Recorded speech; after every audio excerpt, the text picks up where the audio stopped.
तो साथियों नमस्कार, मैं दोबारा आ गया हूँ नीच भंग राजयोग का पार्ट 2 लेकर। ये देखिए, मैंने पहले वाला भी मिटाया नहीं है, ये ऐसे का ऐसा है। इससे आगे हम दूसरा नियम शुरू कर रहे हैं। यह है नियम नंबर 2। नीच राशि में बैठे ग्रह पर उसी राशि में उच्च होने वाले ग्रह की अगर दृष्टि पड़ जाए, कोई भी, जैसे 5वीं 7वीं 9वीं या 7वीं कोई भी पड़ जाए, तो वो उसका नीच भंग कर देती है। जैसे यहाँ पर गुरु देख लीजिए आप। गुरु यहाँ पर एक तो साथ में बैठ गए, यहाँ पर नीच भंग तो इन्होंने कर ही दिया है। एक गुरु के पास दृष्टि है 5वीं, तो 1 2 3 4 5, 5वीं दृष्टि से ये इसका नीच भंग कर देंगे। यहाँ पर मंगल यहाँ पर अच्छे इफेक्ट देंगे। वैसे भी ये तीसरे भाव का कारक है, तो यहाँ पर अच्छे इफेक्ट देंगे। पर यहाँ पर होने के कारण भी मंगल, गुरु के यहाँ देखने के कारण मंगल अच्छा इफेक्ट देंगे, क्योंकि यहाँ पर मंगल हो जाते हैं नीच और यहाँ पर गुरु कर रहे हैं इनका नीच भंग। एक तो यहाँ पर ये नीच भंग का फल देंगे, नीच भंग राजयोग हो गया। उसके बाद ये मंगल का खुद का कारक भाव है, यहाँ पर अच्छे इफेक्ट देंगे। तो ये यहाँ पर आपने दृष्टि के भाव से नीच भंग सीख लिया। अब इसके बाद गुरु यहाँ से देखिए 7वीं दृष्टि से यहाँ से मंगल को देखेंगे, यहाँ पर इसका नीच भंग कर देंगे। यहाँ से अपनी 9वीं दृष्टि है मंगल को देखेंगे, यहाँ से नीच भंग इनका कर देंगे।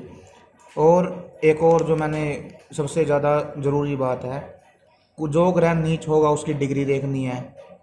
ठीक है, अगर वो 0 से 2 तक और 28 से 30 तक हुआ तो वो कुछ नहीं कर सकता। एक बूढ़ा आदमी और एक बच्चा आदमी कुछ नहीं कर सकता। उसके बाद ग्रह का देखना है कि ये अस्त है या मृत है, ये सूर्य के आस पास आने से आपको पता चल जाएगा। उसके बाद देखना है कि ये त्रिक भाव में तो नहीं है। त्रिक भाव में नीच भंग होने का भी कोई फ़ायदा नहीं होता। अब ये है, जो ग्रह नीच भंग करेगा उसकी सबसे पहले देखनी है हमें डिग्री।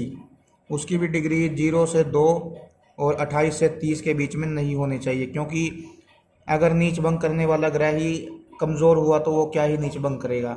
उसके बाद उसका भाव देखना है। अगर नीच भंग करने वाला ग्रह नीच भंग 6 8 और 12 में कर रहा है तो उसका कोई फ़ायदा नहीं है, और वहाँ पर बैठने के बाद वो भी खराब हो जाएगा।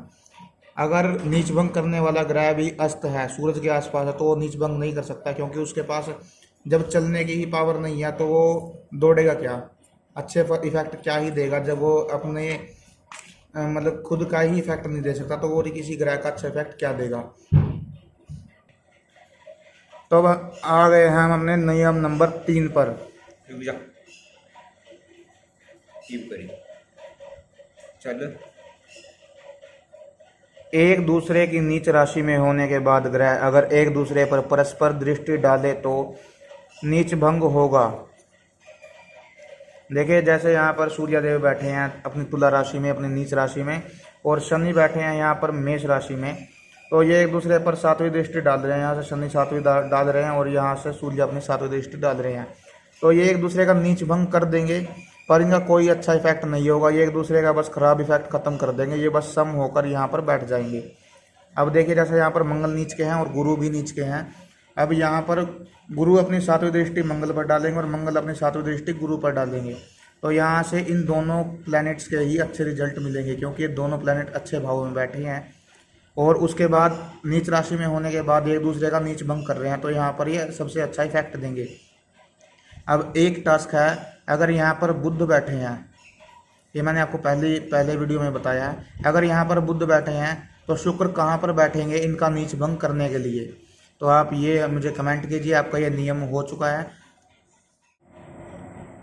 अब ये आप मुझे कमेंट करके ज़रूर बताइएगा। अब जैसे चंद्र यहाँ पर अगर मतलब कि नीच भी हो जाए तो यहाँ पर कोई भी ग्रह उच्च का नहीं होता, ना ही कोई इसे देखता है। ये अगले नियम में हम समझेंगे कि यहाँ पर चंद्र का नीच भंग कौन करेगा और ये कैसे होगा। अब इसमें सबसे ज़्यादा एक ज़रूरी ध्यान रखने वाली बात यह है कि आपको पहले नीच, जो ग्रह नीच है उसकी डिग्री देखनी है, फिर उसका अस्त देखना है और उसके भाव देखने हैं। अगर इन भावों में नीच ग्रह होगा तो सबसे गंदे इफेक्ट देगा अपने। उसके बाद आपको सब रूल, जो सबसे छोटे रूल है और सबसे मेन रूल, नीच भंग करने वाले ग्रह की आपको डिग्रियाँ देखनी है कि वो कितने डिग्री का है। अगर वहाँ पर वो डिग्री उसकी कम हुई तो नीच भंग करने का उसका कोई फ़ायदा नहीं होगा। उसके बाद भाव देखना है कि नीच भंग हो कहाँ पर रहा है। अगर ये 6 8 और 12 में नीच भंग होगा तो इसका कोई भी फ़ायदा नहीं होगा। अगर नीच भंग करने वाला ग्रह ही अस्त होगा तो उसका कोई भी फ़ायदा नहीं है नीच भंग होने का, वो बुरे इफेक्ट ही देगा। ज़्यादातर ज्योतिषी यहीं पर दिक्कतें खाते हैं, वो नीच भंग करा तो देते हैं पर उसका कोई इफेक्ट नहीं होता, ना ही वो उपाय देने में समर्थ रहते हैं। तो आज के लिए धन्यवाद। अगली वीडियो में मिलते हैं आपसे जल्द ही। Thank you, bye.